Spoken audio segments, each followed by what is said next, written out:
Hello and welcome to another video. Today I will react to probably the first video you see here in the list. United States tells Ukraine to make peace with Putin. Putin's Russia, Ukraine allies suffers fatigue. Joe Biden. I don't know. First post. What is this channel about? I'm not sure. I check this out right now. I mean, it sounds too good so it maybe isn't a trustworthy channel. Information about the channel. Let's find out.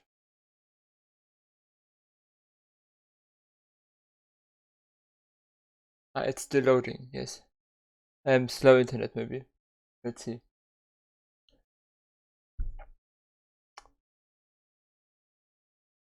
Yes, is it loading or is it not loading? It's an Indian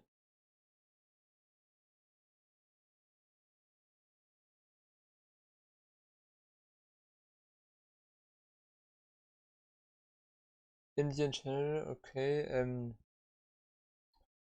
How is his name? First post. I search for this.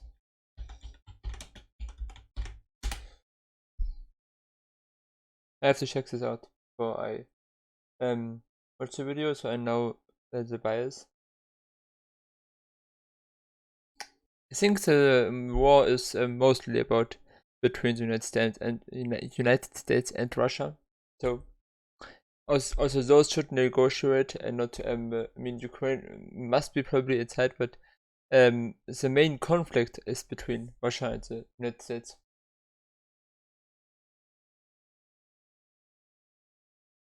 Okay, that's a at least correct article on Wikipedia, I think.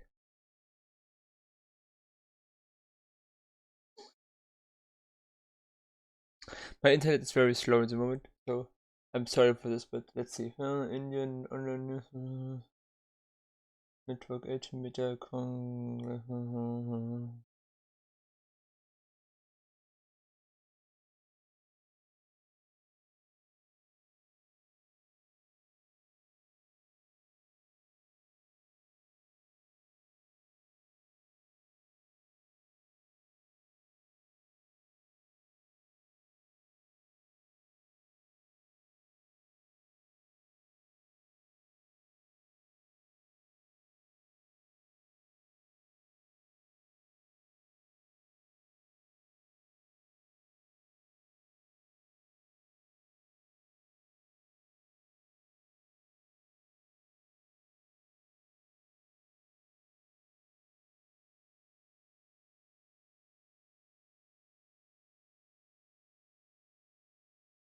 okay, it's a news media website. There's not much information I can find here.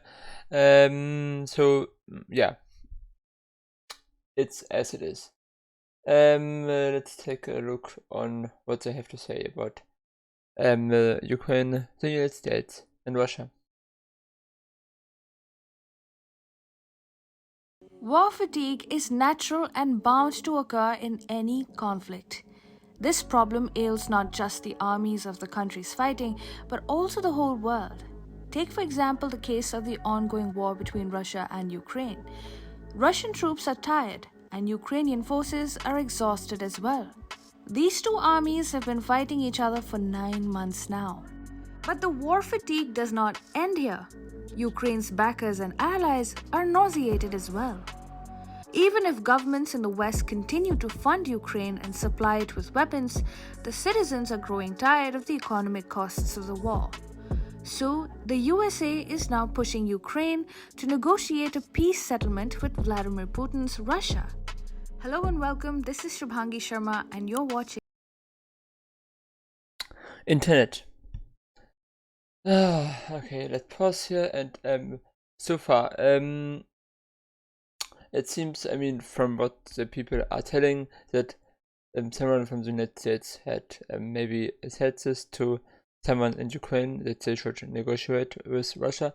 I have not read about this, but I think there are, I hope there are, in this case, I hope that there are talks under the surface, which are not made public, and so because I mean the publicity, as I can see it from my perspective, is very pro-war, and even if probably no one really wants this war, the people are more into have the opinion that Ukraine have to win this war, and Putin must be taken down from the government, and so, and I probably have many issues with Putin and his politics as a very left person, so of course, but yeah, that's not for us to decide who is leading this country.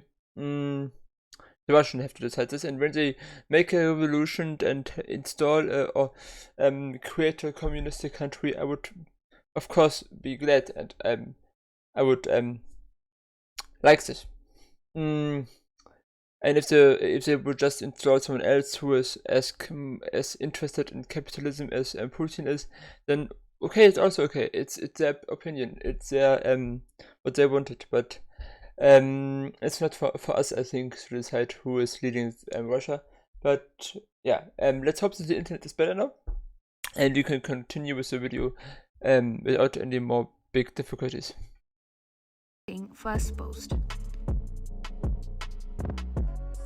Ukraine has pompously been claiming that it will never negotiate with Russia until Vladimir Putin remains the president. Essentially, Kiev has been avoiding peace negotiations with Russia only because Putin is Russia's president. This mindless obstinacy to refuse negotiations is annoying the United States and that's also very annoying to me. It's kind of, I mean, I think it's kind of funny that Zelensky forbid himself to.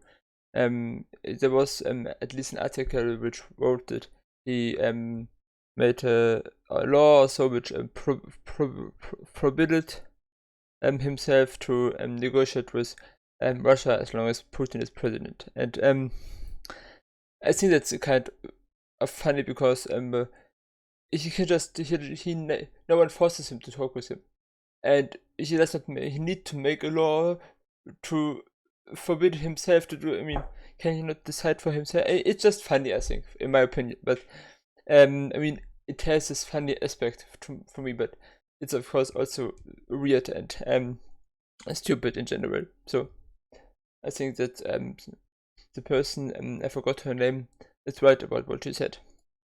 Ukraine's other Western allies. Now, according to the Washington Post, the Biden administration is the quality so bad? Maybe you can increase the quality. Hope the internet will do this. You can't see very good what is on the video, and that's annoying me too. So let's hope it works now better.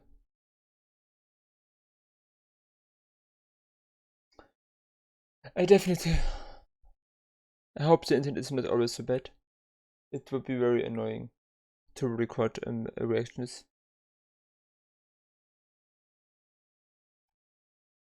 Maybe it can be better in the future, I'm not sure yet.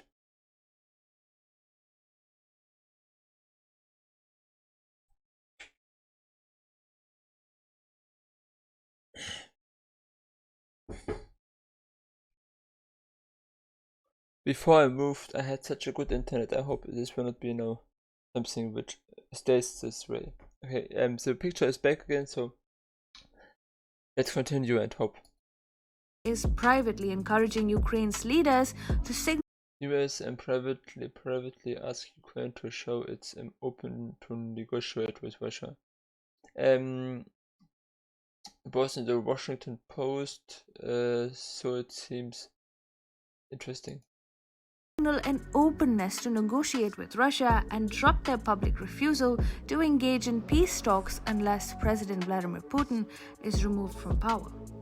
The United States believes that Ukrainian President Volodymyr Zelensky's refusal to negotiate with Vladimir Putin has generated concerns in parts of Europe, Africa, and Latin America. Support for Ukraine might be high among the governments, but ordinary citizens who continue to suffer the economic costs of the war want the conflict to end immediately. Even if the war does not end, they want their governments to stop writing blank checks for Ukraine. Officials in Washington have warned that quote-unquote Ukraine fatigue among allies could worsen if Kiev continues to be averse to negotiations. According to a senior official, Personally, I have not heard so many people saying this, but I think I have just not enough people I talk to. I hope this is really the case, that the public, the normal, ordinary people are more and more against this, and more and more for peace talks, because no one wants that this innocent people dies, and everyone who dies should not die. Whether now Ukrainian or Russian soldier, whether civilians or not, no one should die in this stupid, senseless war. And peace talks, and also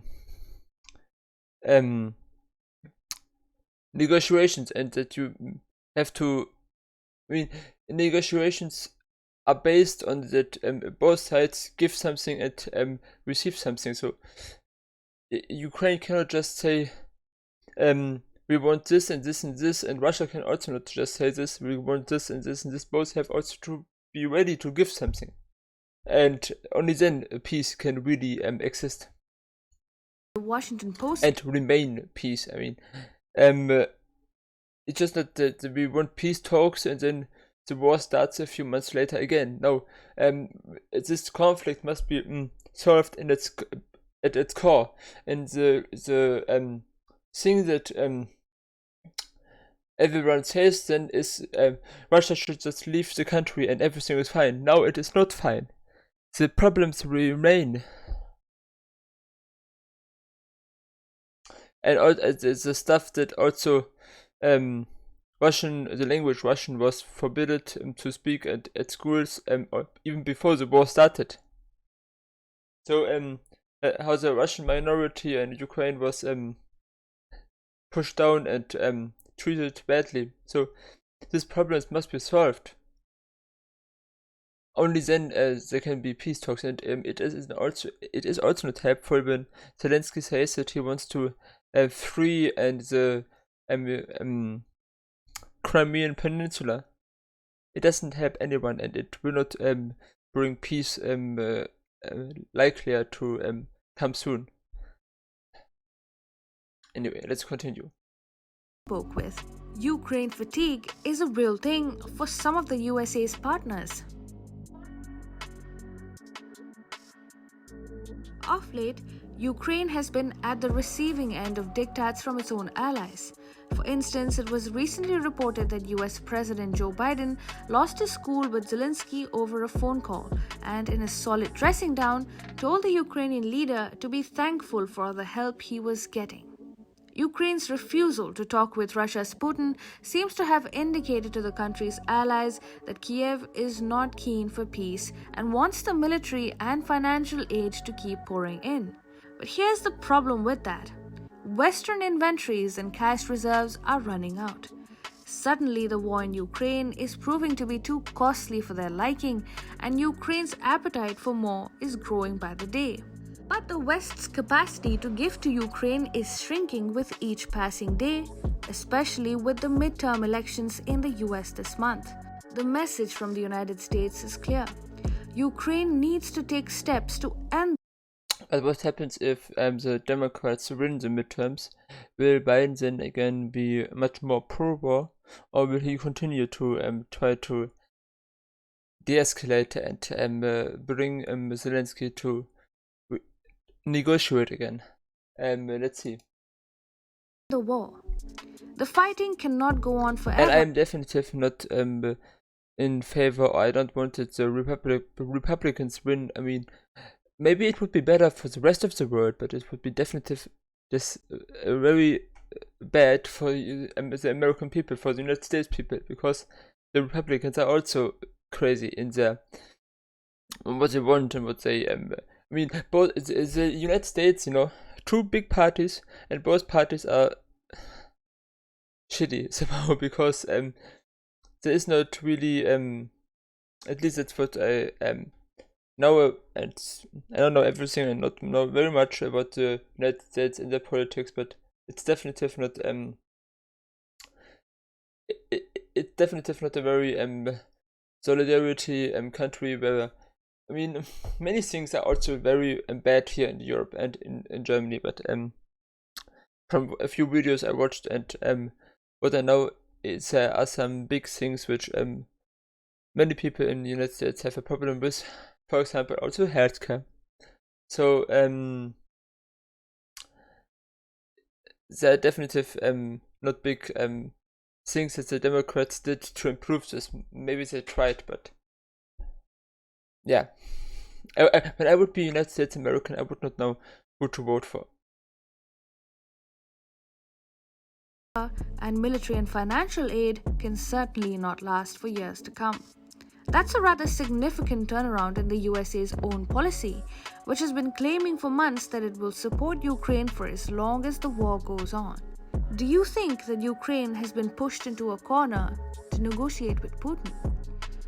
Do let us know what you think in the comments.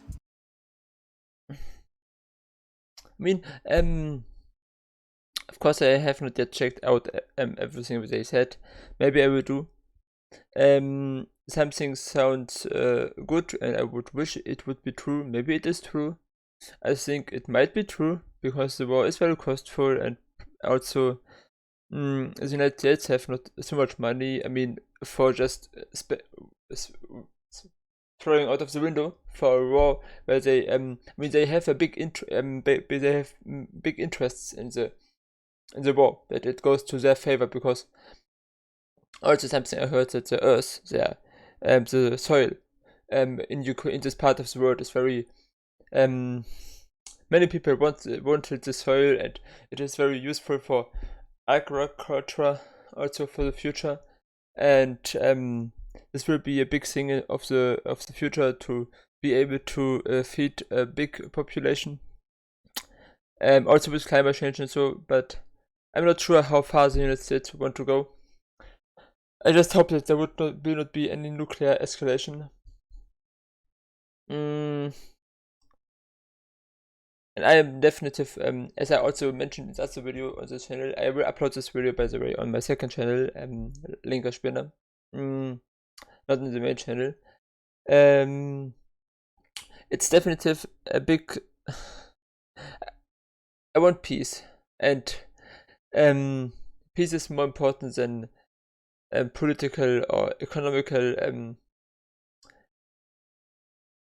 models of society. I mean, I'm a communist. I am in favor of socialistic or communistic things, but having peace is more important than pushing for these goals, in my opinion. So please subscribe and like the video. Also subscribe to my main channel if you want. I will put a link in the description. And yeah, I hope you enjoyed this video, kind of.